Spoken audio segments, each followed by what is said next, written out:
we'll start pulling information together and start bringing board information.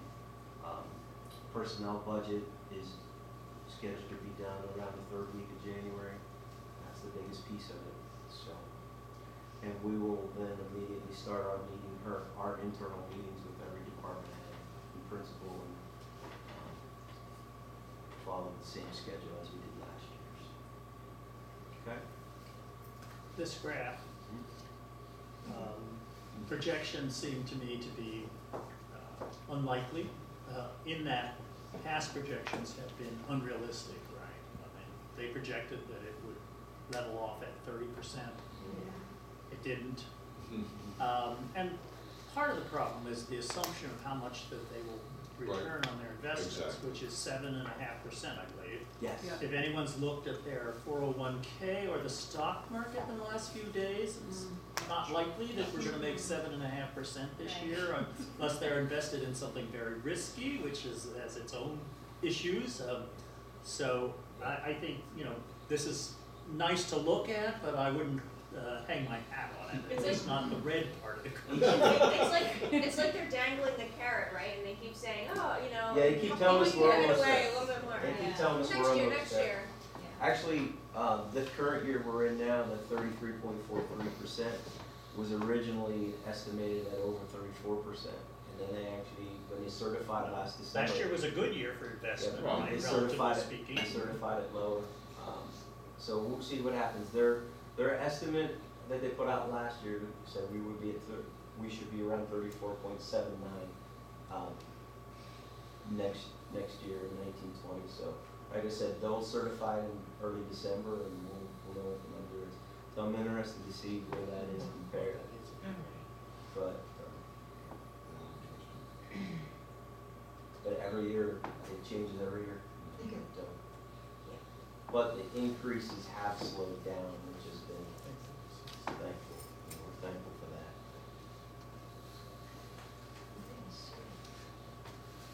That's all I have.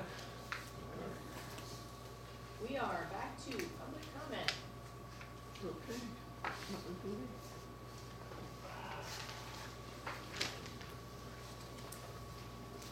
I should have made a deal with you earlier that it was an exchange, right? I need a notebook, let me put that one. Sue Furlong, West Rock Hill Township. I will start out with the Upper Bucks Tech School. You're talking about the money. I'm going to talk about efficiency. You all never talk about efficiency in here. You're already talking about building a new building when you got a building utilization study that says that you need to close a building. You need to talk about efficiency, how to do things better. If I look at your math, we've got about 720 kids enrolled at the Upper Bucks with a capacity that goes as high as possibly 880. That gives me 160 vacancies. If you were running a hotel with an 82% efficiency, meaning 18% of your space and everything that you built is not being utilized, you would go out of business. Now you guys get to sign a little piece of paper and raise my taxes.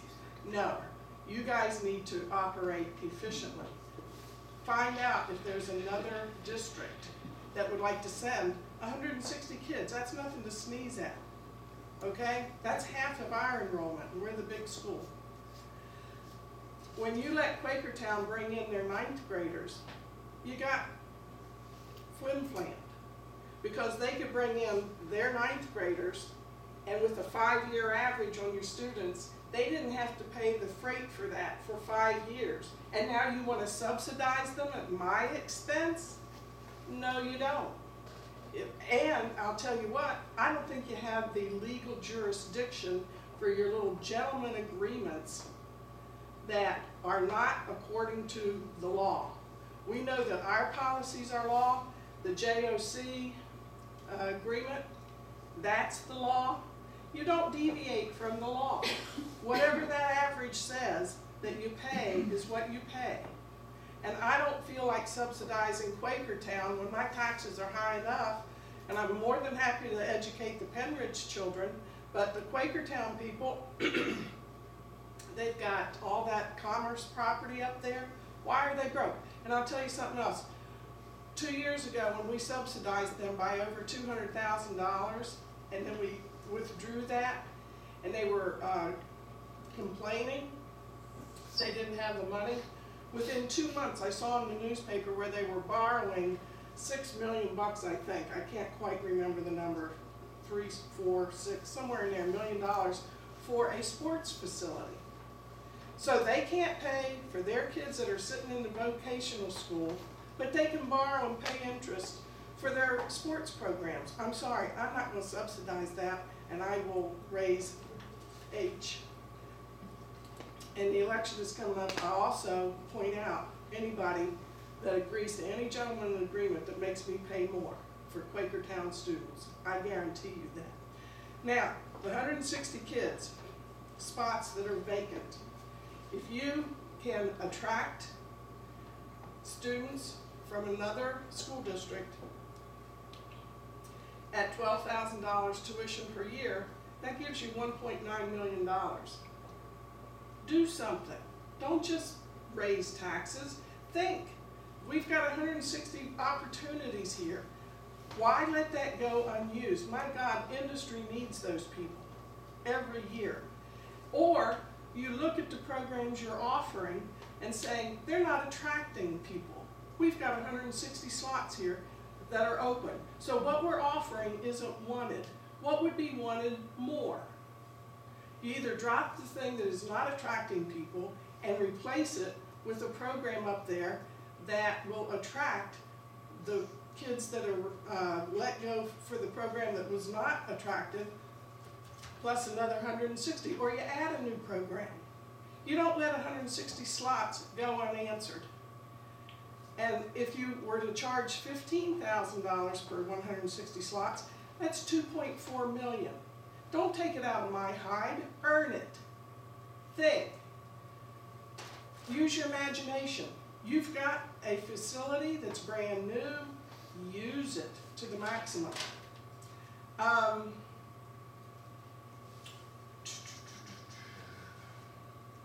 Maybe we should send our guitar makers up there. Why educate them in 2 spots? I don't understand anyway why we have woodworking here and we're paying over there. You know, make up your mind. Either we have a tech school where they learn woodworking or we don't. You got to use that facility, guys. You can't just keep raising taxes. That's not fair to us. You said that you needed to refurb that facility, and it would be used. You were paying the money on it. Now use it, darn it. Use your heads, fill it up, use it. I'm paying the taxes for the refurb, and I'm happy to do it. But don't let 160 kids go without it that could have it.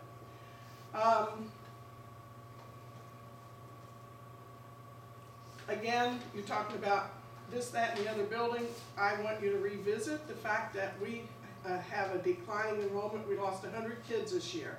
From last year to this year, total enrollment.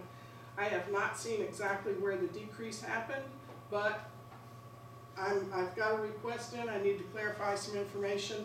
Do not talk about adding a building. I don't even want it to cross anybody's lips. We've got 1 building too many right now in our elementary level. And you can repurpose it. You can lease it. I don't want you to sell it because you never know what's going to happen. But I'm telling you all, stop just playing around with the taxes. Use your head. Use the facilities you've been given, and use them wisely. Thank you. Thank you. Any other public comment? Okay, I took notes. First of all, you keep saying stop raising my taxes. You're confusing me because we haven't raised taxes. So I don't know whose taxes we're raising because we're not raising yours. We haven't been raising yours, and I don't plan on raising yours this year either. What's that 2% talking about? My turn. Okay. Utilizing classrooms. We don't have any empty classrooms. We're turning classrooms into STEM rooms. We are bringing in pre-K classrooms that are funded by the IU in our elementary schools. The enrollment drops that were projected, my understanding is that they are not, we're not in line with them currently. The numbers that were supposed to drop as far as, I think it was either kindergarten or first grade, it's actually, the numbers are higher than what was projected. And we have to wait 3 years to see if those numbers even come to fruition before we could make any kind of determination about what you're talking about. So it would be irresponsible to make a decision and then those numbers don't come to fruition and then we're stuck in the other direction. You mentioned,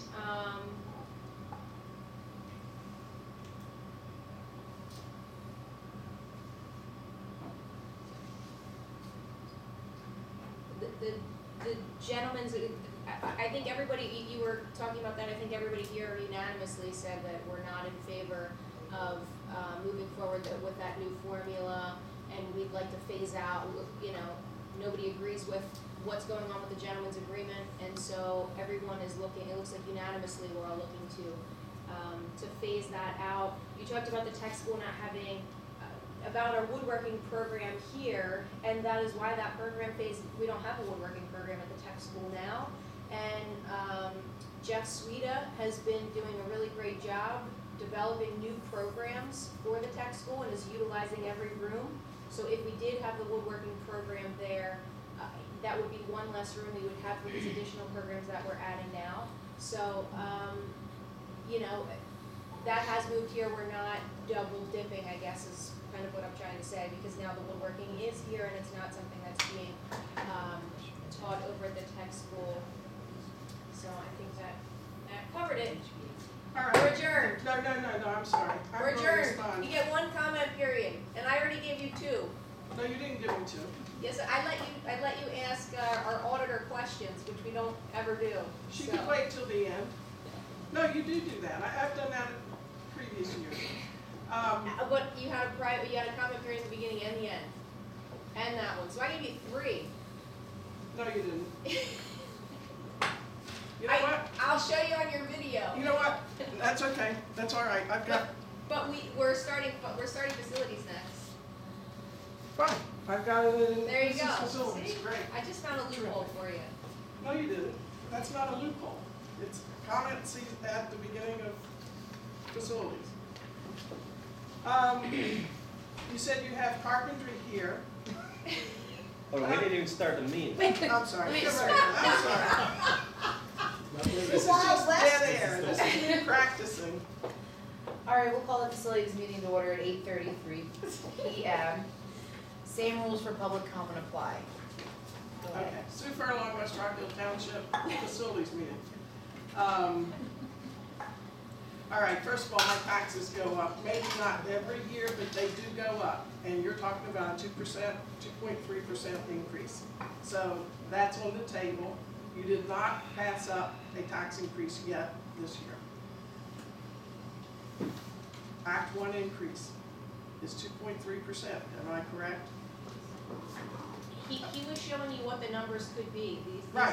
These aren't solid numbers. There's nothing's been approved, so you have to wait till the budget's approved to be able to determine whether or not there would be a tax increase. But we've all said that we don't intend to increase taxes, so you'll have to wait and see. Okay, good. All right, you know what? I hope I'm wrong. You said that we have the woodworking here at Penridge. Perhaps if you had it over at Upper Bucks, you could fill in some of the 160 spots that I was talking about, because you would attract people from Quakertown and Palisades to share in the guitar making. I could be wrong. You're talking about how you are, But we're the ones who are low in our numbers, not them. okay, you are talking about how the Bucks County is having the pre-K, the 4. Guarantee me that I'll never have to pay for that.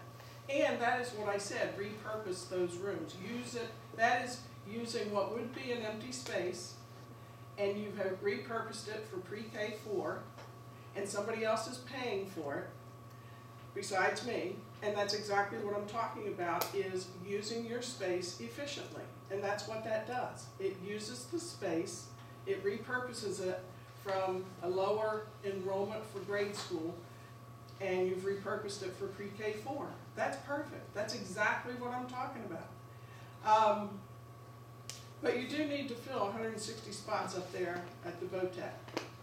I know, Dr. Bolin, I don't know if you're still on, right? We are sending our sixth graders up for tours now, so hopefully that'll spark interest. And our new programs look to be enticing. Okay. One thing, and I've never said this, it's a little bit off the subject, but I hope that the programs that we do offer at the Upper Bucks are programs where a person can earn a good living. And, you know, I think most of them are, from what I've seen. I'm not sure about a couple of them, but, you know, it needs to be a skill that if that individual goes out, they can buy a house, they can have children, they can save for retirement, weddings, vacations, and all that. And if we have a program that doesn't provide that level of income, replace it. Thank you. Thank you. As to Megan's earlier point, the new executive director, that's his title, right? Mr. Sweet. The new executive director, when we went over there a few weeks ago, maybe it was a month ago, time goes by fast, but they were talking about all the ways that they continuously examine what the demand is for jobs, what, you know, what the county needs, the region needs, and so that drives the new programming or the sunsetting that Dr. Darnell, how he called it earlier, that they would do. And what's the one, the biological sciences or something? Biotech. Which I think is one of those jobs that is going to be providing them a good salary, I would think. So there is a good effort. I just wanted to say that so that it, you know, to get that out there. They are making a good effort as far as I can see. I'm not there as much Well, as and you to guys your are. point, the cabinet making was sunsetted for exactly the reason that you asked. That the student enrollment was low and continued to be low. So when the individual who was running that program or teaching that program retired, it was the perfect opportunity to reassess and decide on something different. Okay. And if Well, we got get an 160 HVAC program, opportunities. that's where it'll go. 160 opportunities that, you know, kids are missing out on, and I'm paying for it because the space is there. And we do have some tuition students who come to the VOTEC. But, I mean, they're And we- tuition students because other school districts have vocational schools, either internal or joint like this one, so. And we are attracting students from Faith Christian, Homestead And some of Christian. the other schools that are Lansdale not Catholic. public schools, yeah. And the fact that you now have that biotech program. But it's not yet. Not Well, yet. that it's coming, We're, okay. Hopefully. Well, Yeah. I'm They're hopeful that it's investigating. coming, okay? But that's huge because industry trends are changing. So if it's within the next 5 years and the industry changes in the next 5 years as well, that's all slated. So, you know, that could really draw huge. Well, the other word that I heard was phase out. No, I don't want to phase out. I don't want to subsidize Quakertown one more month.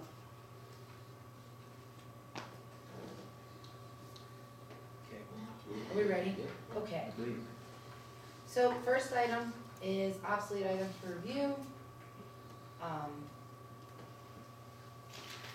Bedminster Elementary has TV and VCR stand, Diebler, textbooks and equipment. Central Middle School, textbooks, IntelliBoard bookcase, English textbooks, Technology Department, keyboards, monitors. Nutritional Service has computers, high school typewriter, Sellersville Elementary reading log, and maintenance department of mower. So everybody's okay with all those items going on to our board meeting? Yes. Yeah, let's move along. Number 3 is lead testing. Act 39 was amended in June 2018 by House Bill HB 1448, Section 742, beginning in the 2018-2019 school year, and every year thereafter, school districts have 2 options: A, testing, B, no testing. So, clarification on that, that's a summary of how that is, and it affects every school district in Pennsylvania. So we're really looking for direction from the board how to proceed. So again, your 2 options are you can test, and the testing is going to entail every school picking at least 5 places where students will drink water, be it water fountains, they'll get water from kitchens as they prepare food, and different other faucets in the building. So we would take samples from those areas, have them tested for lead. If they test above 15 parts per billion, then we have to have a plan for remediation. If it's below that, we're within compliance, but odds are you're gonna find some. I did some of this testing a few years ago in Quakertown. We found a few we needed to remediate. So my lesson learned out of that is that you're gonna have some, you need to be able to have a plan in place what you're gonna do.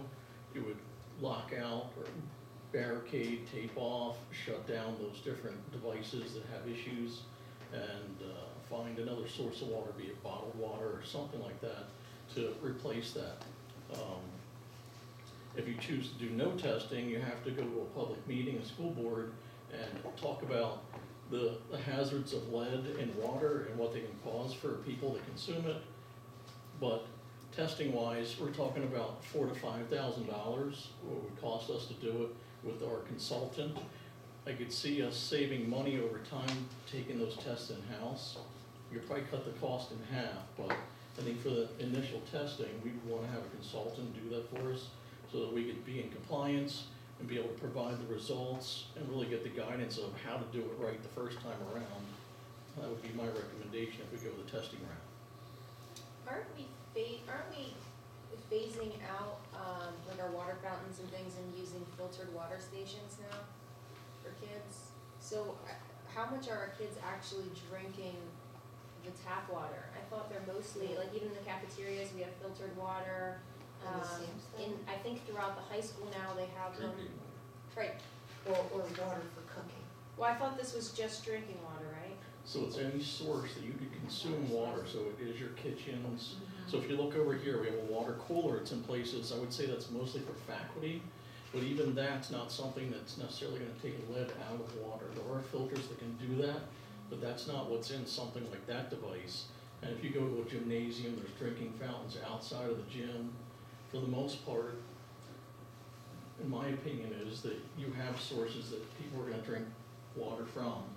I would assume that this is probably from a faucet from ice. I don't know if they got it from that cooler, but I don't believe that cooler is capable of taking the lead out of the water. Lead coolers are very complex, not easy to do. It happens to be the type of material that is hard to remove from water. So There are such devices, but there are they're indeed. expensive Yes, and indeed. maintenance. So let me go back. So we have 3 schools that have well water, and we're required by DEP to do 3-year testing of that. And we are in compliance with those. So it's because we're drawing the water out of the ground and we're giving it to a population to drink. We're required already to do 3-year testing. Anyone we purchase water from, be it North Penn or Percy, they're required to do that same kind of testing since we pay for water from them and they provide those test results to us. What we're really testing is the internal infrastructure of the building, our pipes, our valves, our water coolers. And I found 1 faucet and 2 water coolers at Quakertown that had high levels of lead in it. It was merely replacing those devices solved the problem.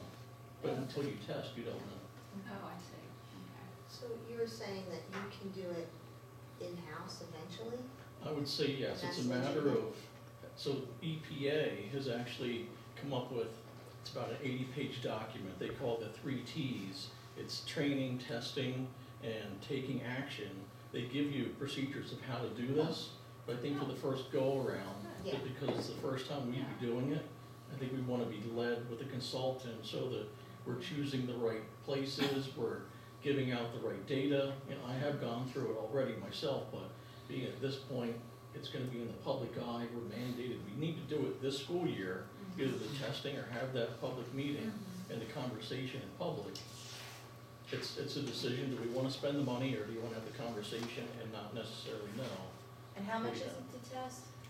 I got a quote for $4,040, Yeah. that does Yeah. every building, 5 locations. So 4 times 11 or 4,000 for All Yeah, it's in there. done. Okay. So, but places, so that's, I don't wanna call it a generic number, but that's an average number. In a building like this, you have a lot more sources. You're not trying to test everyone every year. We have to do this every year, the testing, with this new amendment to the law, the Act 39. Testing and talk about it. Correct, you either have to test or talk about it every year, and we could rotate different. So if we have, say, 20 points that our kids drink from, we do a rotation of different ones over the year until we covered every one of those over whatever period of time, 3 years, 5 years. We would do some sort of rotation like that. Is there a likelihood that it would change though? If you test them this year, is there a likelihood that next year you'll test them and then they'll all of a sudden have lead in them? So some of the components of water, how you get erosion and things, you can get higher levels. What's a safe level? 0, honestly. If you're under 15, you're in compliance, but you still wanna look at what is that source of lead. So if our water supplier is sending us 0 in through our pipes, and we're picking up some level, you wanna do some sort of remediation, even if you are in compliance. And again, those things are things like faucet. Brass naturally has some lead component to it, 'cause it's an alloy, so you get some of that that leaches out over time. I found 2 water coolers that were lead lined interior, and they were well over 15 parts per billion. Why would somebody make that? And you talk But about if the. you changed all of the, but those then would consistently, you would see positive lead tests every year. Right, and once you have 15 parts per billion or higher, you have to notify EPA, DEP, that you have those elevated numbers, and you have to have a plan of action to correct it. You know, right away, you're shutting it down, not allowing it for use. You have to have a plan of action with a certain period of time to remediate that, solve the problem. So, but none of the water coolers that we currently have would protect us from the lead exposure? No, not that I'm aware of. I believe that, and that's mostly for staff, is a reverse osmosis system. Well, right, but our kids are each, I don't know, I remember being. Water bottle filling station. Yeah. Right, and we have 3 or 4 in this building and some at each middle school, but they're a filtration. It's just like what you would have at home. It's gonna reduce the particulate that's in the water. It's probably some carbon filter and a media, but it's not gonna take out lead. That's a totally different type of filter system. Does So- reverse osmosis take out lead though? I didn't think so. It's No. just, It reduces it reduces the other down to particles. about 1 It micron. reduces things like calcium and magnesium, your heart is that type of thing. Okay. I And some use other water. materials, but some materials are pretty much cast, like silicon, which isn't considered